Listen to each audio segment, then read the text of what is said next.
ہر من مبارز کہا اور جنگ کا آغاز ہوا. یہ آخری وقت تھا جناب امام حسین رضی اللہ تعالیٰ عنہ پر ہر طرف سے بوچھار ہو رہی ہے. ظالم گھیر کر کے امام حسین کو جلد سے جلد شہید کر دینا چاہتے ہیں، لیکن حضرت امام سے لڑنا ہر ایک کے بس کی بات نہیں. کافی دیر تک بھوکے پیاسے امام نے جو بچوں کے شہادت کا زخم لیے ہیں، بھائی عباس کی شہادت کا غم ہے اور فرد میں حرم کی حفاظت کا خیال ہے، ہزاروں مسائب میں گھرا ہوا ایک انسان ہے، پھر بھی دین اسلام کی حفاظت کا جذبہ دلوں سے کم نہیں ہو رہا ہے. امام حسین اسی جذبہ استقامت کے ساتھ لڑتے رہے اس پار سے اس پار چلے گئے. آپ نے کہا سوچا چلو نہر فرات سے اور سوکھے ہوئے گلے کو تر کر لے. آپ نے اپنا رہوان گیڑ لگائی، گھوڑا پہنچ گیا نہر فرات میں. امام حسین رضی اللہ تعالی عنہ نے کہا ایک چنڈو پانی پی لیں.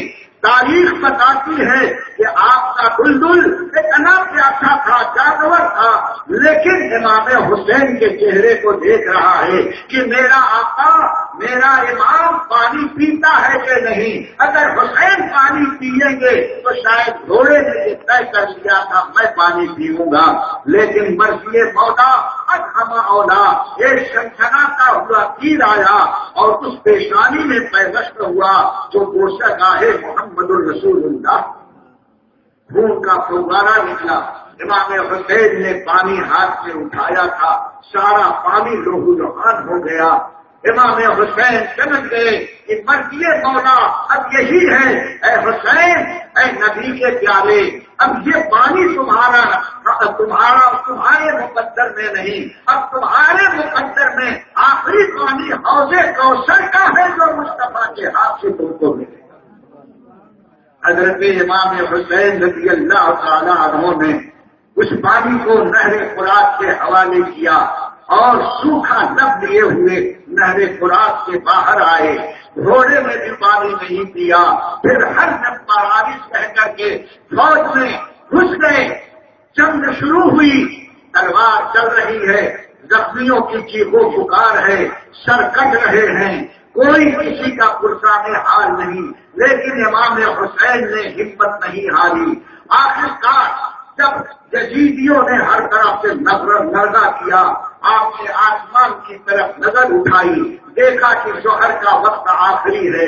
یزیدیوں سے کہا ہے یزیدیوں میں تم سے کوئی مہلت نہیں مانگتا، صرف مجھے 2 رکعت نماز پڑھنے کی مہلت دے دو، اس کے بعد جو تمہاری مرضی ہو وہ کرنا. امام حسین پوری امت کو سبق پڑھا رہے ہیں کہ ہم عقیدہ بھی بچاتے ہیں اور عمل کی بھی حفاظت کرتے ہیں. شمر نے اور عمرو بن سعد نے کہا اے ہمارے بہادروں، اب حسین کو 2 رکعت پڑھنے کی بھی اجازت مت دینا، آگے بڑھو، سر کاٹ لو. امام حسین نے ارشاد فرمایا تم اجازت نہیں دیتے، تمہاری مہلت کا محتاج نواز رسول نہیں ہے. گھوڑے سے نیچے اترے اور آپ نے وہیں پر کربلا کی سرزمین پر تیمم کیا اور نیت باندھ لی نماز کی. جب سجدے میں گئے ہیں، جب نماز پڑھ رہے تھے، حیرت زدہ یزیدی دیکھ رہے تھے یہ کیسا نمازی ہے. نہ آسمان نے ایسے نمازی کو دیکھا اور نہ زمین نے ایسے نمازی کو دیکھا ہے. امام حسین پورے اطمینان کے ساتھ اپنے رب کی بارگاہ میں نیت باندھ کر کھڑے ہیں. اور جب سجدے میں گئے تو عمرو بن سعد نے کہا آگے بڑھو، اور حسین کا سر سجدے سے اٹھنے نہ پائے، تھک جائے. اور مولی بن سنان آگے بڑھا اور ایک تلوار کا وار کیا. وہ گردنے پاک جو گوشہ گاہے محمد الرسول اللہ تھی وہ تنے ناظرین سے جدا ہو گئی. وہ حسین جو نبی کے کاندھے پر بیٹھتے تھے، آج ان کا سر مبارک کربلا کی سرزمین پر علاحدہ کر کے نیزے پر بلند کر دیا گیا ہے. دنیا کو بتایا جا رہا ہے کہ یہ حسین کی یہ موت نہیں ہے، یہ حسین کی وفات نہیں ہے، یہ حسین وہ ہیں کہ سر کٹنے کے بعد لا تقولوا لمن يقتل في سبيل الله اموات، کہ ایسے لوگوں کو جو راہ خدا میں شہید کیا جاتا ہے انہیں مردہ نہ کہنا، وہ زندہ۔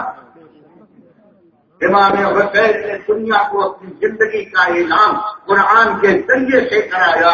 یہ عاشورے کا دن ہے جو کربلا کی سرزمین پر فاطمہ زہرا کی آنکھوں کی ٹھنڈک، علی مرتضیٰ کے دل کی دھڑکن، جناب سید کائنات محمد الرسول اللہ صلی اللہ علیہ وسلم کی محبتوں کا برکت ہمیشہ کے لیے خاموش ہو کر اور اپنی خاموشی سے اعلان کر رہا ہے کہ قتل حسین اصل میں مرگ یزید ہے، اسلام زندہ ہوتا ہے ہر کربلا کے بعد سجدے میں سر کٹایا ہے۔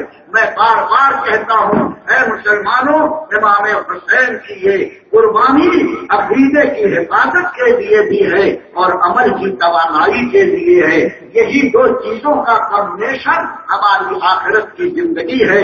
پروردگار عالم ہماری ان تمام جلسوں کو قبول فرما کر ہمیں بھی عقیدے کی حفاظت اور سجدے کی صیانت کی توفیق عطا فرمائے۔ وما علینا الا البلاغ۔